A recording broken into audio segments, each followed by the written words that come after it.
اعوذ باللہ من الشیطان الرجیم بسم اللہ الرحمن الرحیم۔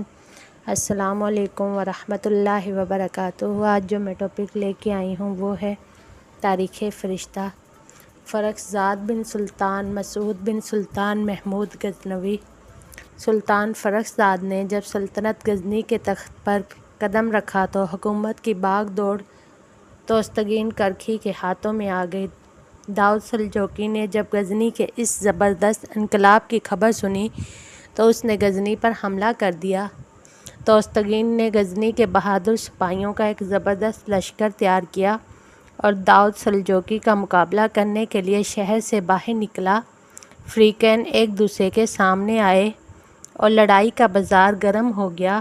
دونوں لشکروں نے ایک دوسرے کی تباہی بربادی کے لیے جی توڑ کر کوششیں کی۔ صبح سویرے سے لے کر شام کے وقت تک دونوں طرف سے لشکری بڑی بری طرح لڑتے رہے۔ سبھی کے ذہنوں پر اپنے حریف کو ختم کرنے کا خیال مسلط تھا۔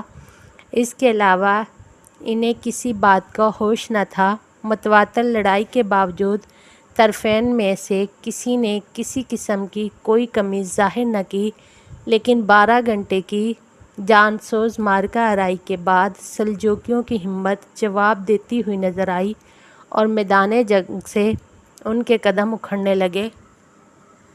اپنے لشکریوں کو بدحواس پریشان دیکھ کر سلجوقیوں کا سردار داؤد بھی ہمت ہار بیٹھا اور آخر کار مجبور ہو کر میدان جنگ سے بھاگ گیا۔ توسطگین کرکھی نے اپنے سپاہیوں کو ساتھ لے کر تھوڑی دور تک مفرور سلجوقیوں کا پیچھا کیا اور ان کے مال و اسباب بار برداری کے جانوروں کو قبضے میں کر کے وہ کامیاب کامران شہر میں داخل ہوا۔ اس فتح سے حکومت غزنی کو بہت استقامت ملی اور اس کی بنیادیں مضبوط سے مضبوط تر ہوئی۔ اس کے بعد غزنوی فوج بڑی شان و شوکت کے ساتھ خراسان کی طرف روانہ ہوئی۔ اس زمانے میں خراسان پر کلیسارک نامی شخص حکومت کر رہا تھا۔ وہ سلجوقیوں کا مطیع فرمانبردار اور انہی کا آدمی تھا۔ کلیسارک نے جب غزنوی لشکر کی آمد کی خبر سنی تو وہ بھی ایک زبردست فوج تیار کر کے اس کے مقابلے کے لیے آگے بڑھا۔ ابھی وہ تھوڑی دور ہی چلا تھا کہ غزنوی لشکر اس کا سامنا ہو گیا۔ دونوں طرف کے سپاہی ایک دوسرے پر چبھڑ پڑے اور لڑائی کا بازار گرم ہوا۔ اس میں کوئی شبہ نہیں کہ فریقین نے بڑی ہمت جواں مردی کا ثبوت دیا اور ایک دوسرے کے خلاف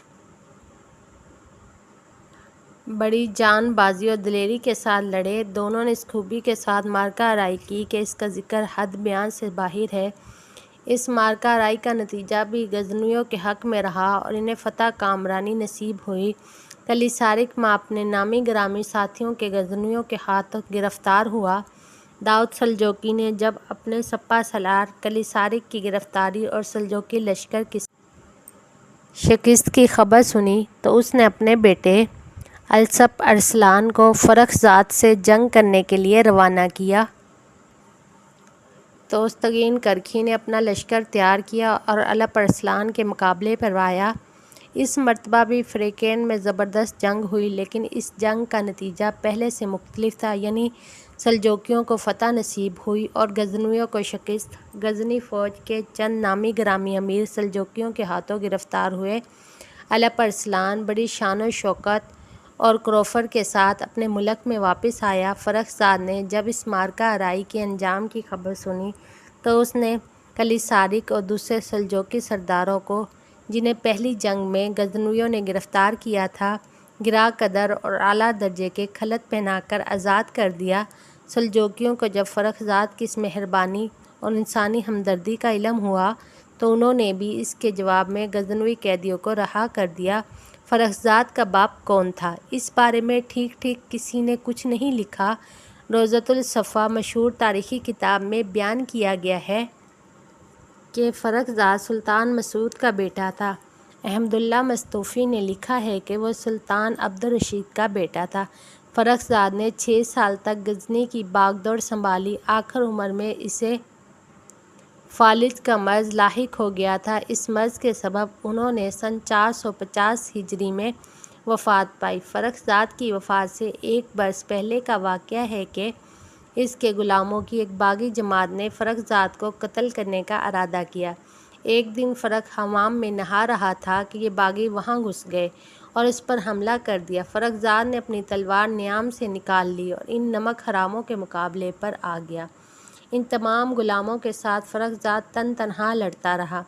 اس نے اسی عالم میں کافی دیر تک حملہ آور گروہ کا مقابلہ کیا اور اپنی شمشیر زئی کے جوہر دکھائے۔ اس دوران میں حمام کے باہر کھڑے ہوئے شاہی ملازموں کو اس سانحے کی خبر ہو گئی۔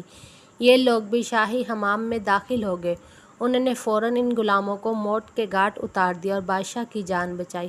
مورخین کا بیان ہے کہ اس واقعے کے بعد فرخزاد ہمیشہ اپنی موت کو یاد کرتا رہتا تھا اور ہر وقت دنیا کی خواہش اور اس کی محبت سے بیزاری کا اظہار کرتا رہتا تھا۔ فرخزاد کے ابتدائی عہد حکومت میں وزارت کے منصب پر حسن بن مہران فائز رہا، لیکن آخری زمانے میں اس عہدے کے لیے ابوبکر صالح کا تقرر عمل میں آیا۔ ویڈیو اچھی لگی ہو تو لائک اور سبسکرائب کریں۔ شکریہ۔